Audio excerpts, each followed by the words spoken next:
Although it may be small, the strawberry has a big impact on the economy of Tennessee. In fact, there's a restored old building in Humboldt that holds the history of Tennessee's sweetest treasure. Ken Wilshire decided to pay a visit. Here in West Tennessee, cotton has always been known as the agricultural king.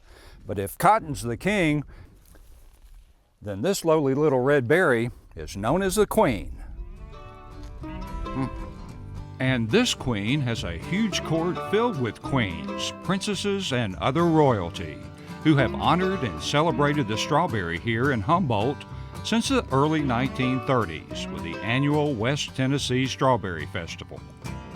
And to preserve the history of the celebration as well as the berry, the Strawberry Museum was founded in 1985. It's located in an old building that mainly served as City Hall for years in downtown Humboldt. Now completely restored, it's the home to not only the city's historical memorabilia, but serves as a place for visitors to gain a much better understanding of what the strawberry has meant to this part of the state. This is Dr. Figg's. This is Dr. Spangler's. Janice Milligan is its curator. This museum started out to just be Strawberry Festival Museum, and it was at the library. And it kept growing and growing, and they moved it here about 16 years ago. During the Strawberry Festival and right before and right after, we always have lots of visitors. They want to see the old magazines, which we have magazines all the way from the beginning. They want to see everything, pictures of themselves that on floats, all kinds of things that people really love to see from back when they were children. Well, there's a whole lot more to learn here at the museum.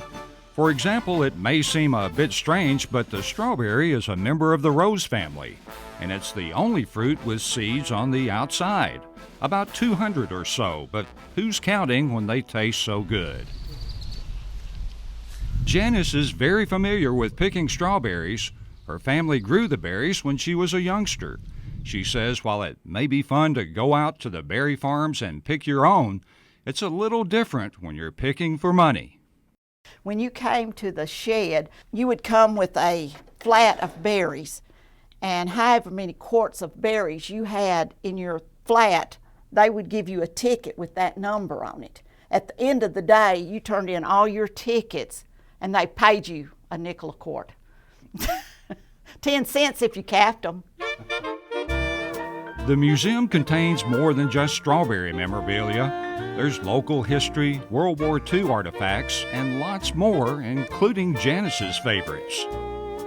I love the old wedding gown, the christening dresses, the textiles of all kind that we have in here. We have some really nice. We have a dress back here on a mannequin that is a 1890s day dress worn by the first postmistress. The wedding dress here on the counter was 1865 to 1870s, and the christening dresses were about that old. So I love the old textiles. And while there's so much more to explore in the museum, you'll find another Tennessee treasure on the second floor. The West Tennessee Regional Art Center offers its visitors some of the finest artwork one can find in the state.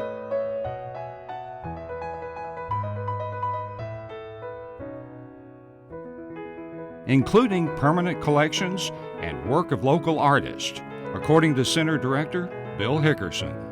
As far as we know, we're the only art museum between Memphis and Nashville that displays permanent fine art collections.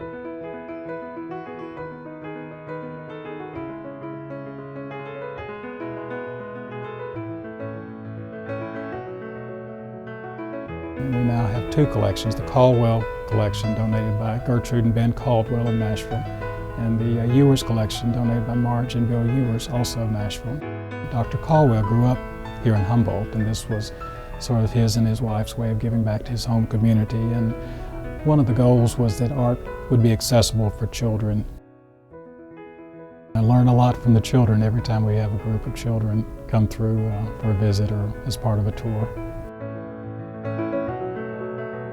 So, as you can see, Humboldt is keenly aware of its heritage and is committed to preserving the history and traditions of the area.